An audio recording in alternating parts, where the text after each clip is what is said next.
No comment to Matt. What would you on? I know. It's here for a good time, Rob. Perfect.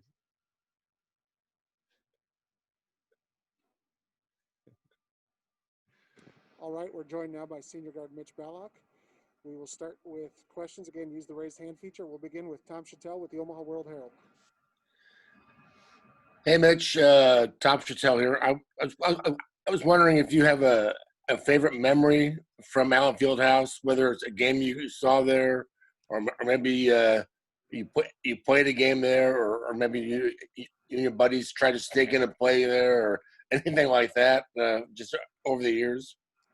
Probably my favorite memory from Allen Fieldhouse was probably the Oklahoma game. I don't remember what year it was. I think it was like a triple overtime game. Just a high level competition. Buddy Hield went crazy. I think he had like 46 or 47. But a close second was the Kentucky game at home as well. They really got up and down. There was high level athleticism, and it was a really good game to attend. So I'd probably say those top two, but probably Buddy Hield and in the Fieldhouse was pretty ridiculous. Next from the Wall Street World, we'll go to Matt Tate. Hey, Mitch, what's going on? What's going on? Hey, what about the family? How many people are you going to have in? I know it's not as many tickets available as it once was when we talked this summer about you bringing the whole town. Yeah. My family, this is going to be the first game where I actually have a majority of my family. I have a brother down in Florida and a sister in Brazil.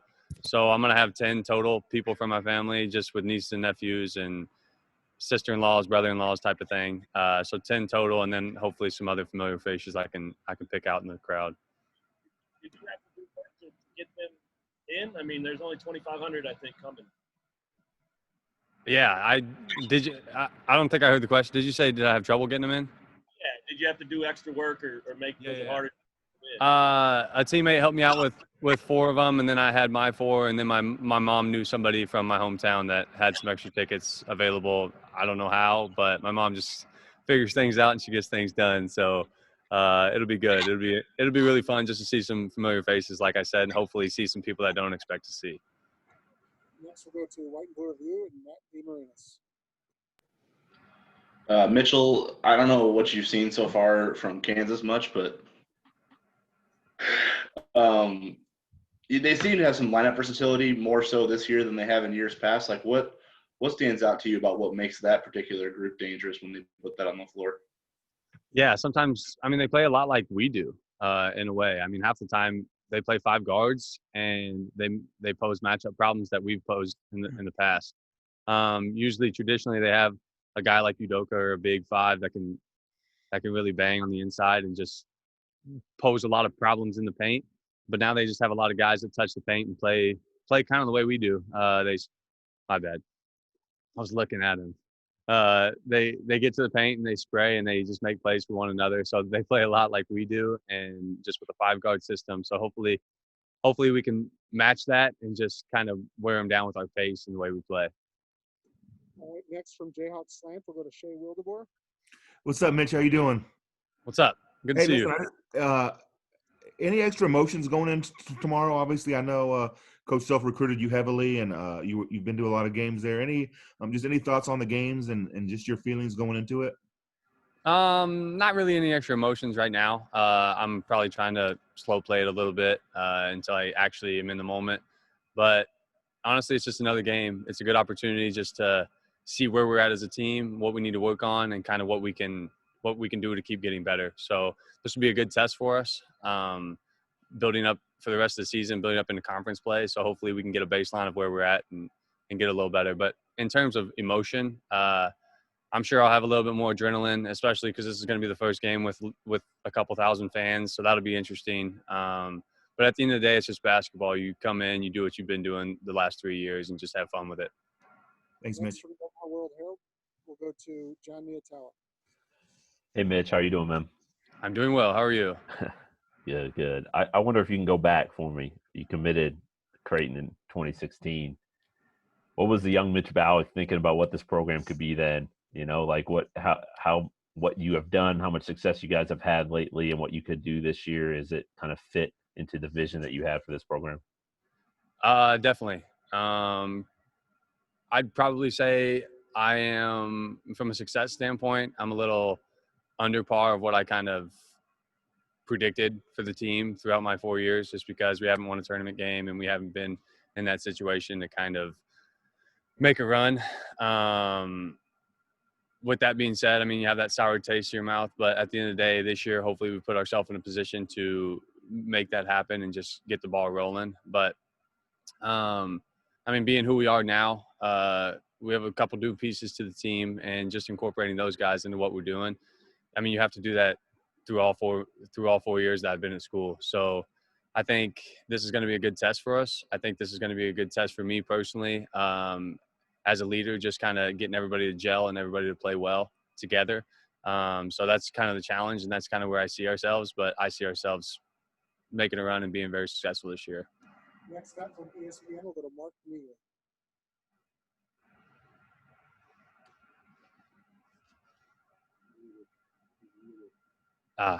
Should I tell him? Mark, you're muted.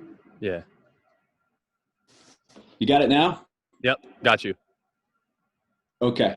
Hey, sorry about that, Mitch. Fran Fraschilla and I are looking forward to calling your game in the field house. My question is this. From what I understand, you admitted there were several times you were close to signing with Kansas. So what was the event or events or sequence where you eventually came to the conclusion that Creighton would be the best place for you? Yeah, like you said, I mean, it's kind of hard not to. Obviously, you've been in Allen Fieldhouse. It's an unbelievable atmosphere, and the way they do things is the right. I mean, I'm not saying it's the right or wrong way, but they win, you know. So when you have a program that wins games like that at the level at which they win, then it's appealing to a recruit, especially when you're 15 and 16 years old.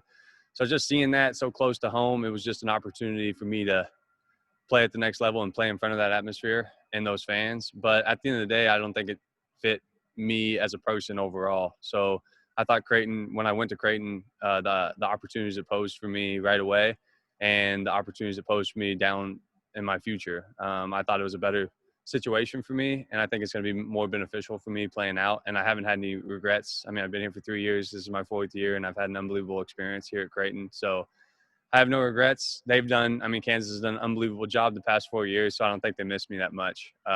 So it's been fun being at Creighton. But I am very excited to see you and Coach Fraschilla in the field house. I love when Fran calls games. He's a good guy.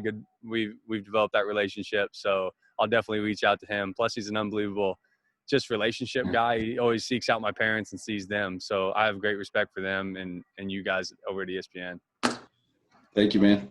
Thank you. We'll see you Tuesday. We'll go back to Matt DeMarinis with White and Blue Review. Will we see him? Will they be there? Hey, Mitch, you talked about the extra emotion that's going to go into this game. And obviously from our perspective, we can't ever tell if you're, what's in your head. You always seem like you're thinking about the same things and not nervous. But have you ever been nervous before a game before? Have you ever felt yourself kind of losing control of the emotions before a game? And how have you handled that in the past? I would honestly say I've never been nervous before a game. I mean, you kind of have that adrenaline and you have those feelings of like, not uneasiness, but not nervousness, because I mean, at the end of the day, I put in the work.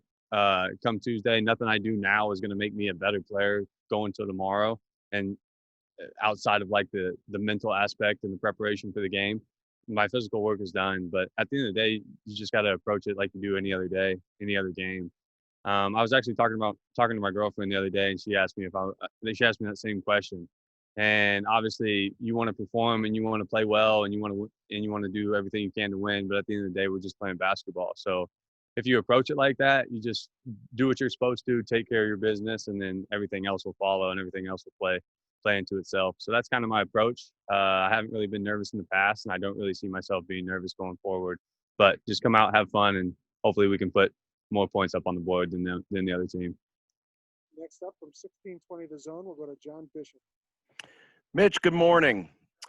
Last time you played this close to home, it was your freshman year, and you went on a little run there against UCLA and put up 20 points.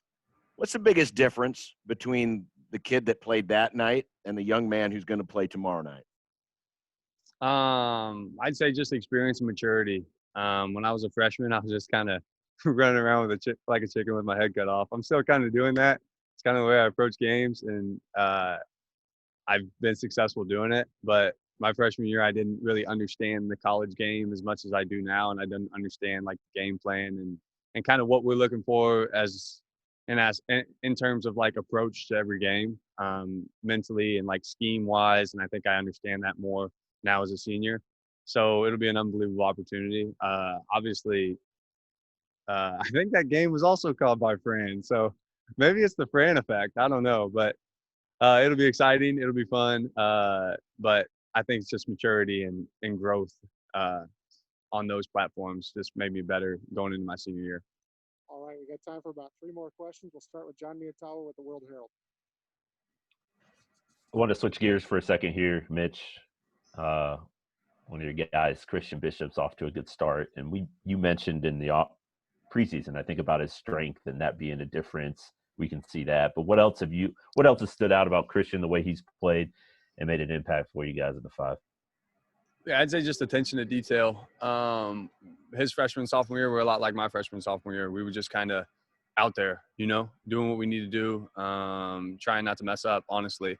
But now CB, he's grown and he's matured, and his attention to detail is a lot stronger and higher than it was. He does an unbelievable job running the floor because he has an ability to. When you have him at the 5, normally the other 5 can't keep up with him from a circumstance of pace. So when he sets the tone and runs the floor and rim runs, I mean, that opens up everything for our offense. And he's starting to understand that. When he was a freshman and sophomore, he didn't really understand that. He didn't really understand running for others, if that makes sense. So once he started to understand that, he does that, and it benefits him more because, I mean, it's kind of pick your poison. Do you want to take away the 3 or do you want to take away the layup in transition? And then obviously we do a lot of pick and roll stuff with the guy filling. He does an unbelievable job of getting downhill, and obviously he's athletic enough to go up and get one above the rim. So it just adds a lot of great aspects to our offense, and he does a good job playing into his role. And I think his numbers this year are really showing his improvement and his attention to detail. All right, next we'll go to the Lawrence Journal World with Matt Tate. Yeah, Mitch, I know you're not one to worry about, things you can't control and that kind of stuff, but with all this rescheduling and the virus and all that, I mean, were there times this fall where you thought, man, I might not get to play this game, and what a bad deal that would have been?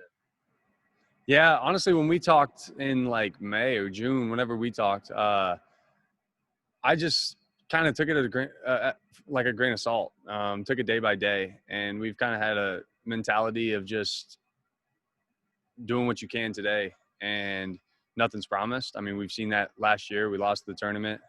We talked about that as well, but I never really thought about this game. I never really thought about each individual game. Obviously, you want to go home and play in front of your fans and your family.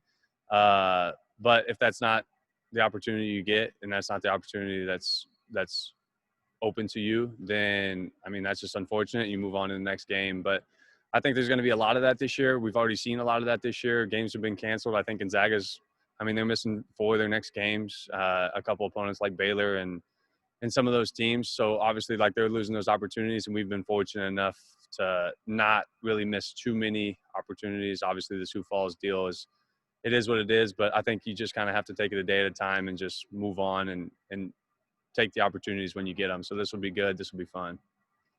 All right, well, that will do it for today's session. Thank you again. We will email out the video link when we get it all compiled. Thank you. Appreciate you guys. Thank you.